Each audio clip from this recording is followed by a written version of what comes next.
Hi, today I want to give you some suggestions about how to buy a climbing rope. First of all, it depends on what kind of climbing you're going to be doing.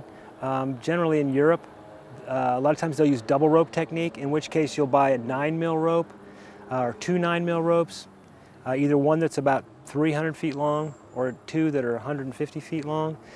Generally, climbing ropes come in different thicknesses. Generally in the U.S., people generally use one rope for climbing between the leader and the belayer. They come in anywhere from 9mm thickness to 12mm thickness. Generally, most people use this is about a 10.2mm rope. It's a pretty good size. It's safe, it's solid, it'll take a lot of abuse, but it's not too heavy. Obviously, the thicker a rope, the heavier it is.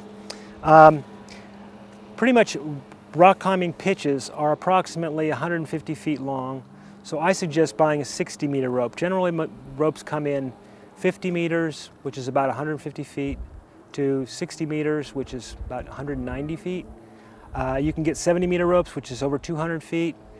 This will let you string pitches together or climb farther. It's always better to have a longer rope than a shorter rope. You don't want to run out of rope before you get to the belay.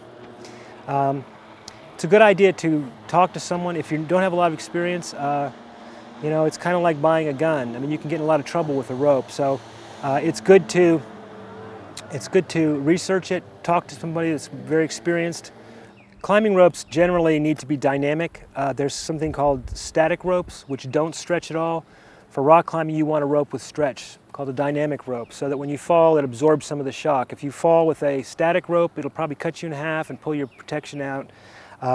And most all climbing ropes are kern mantle, as opposed to braided. These are they have a sheath and they have a core. The core is a series of hundreds of nylon strands, and then the outside is woven. Basically, the outside is just a cover to protect the core of the rope. And you can always tell, whenever you get ready to use your rope, you should run your fingers through it to make sure that there's no tears in it.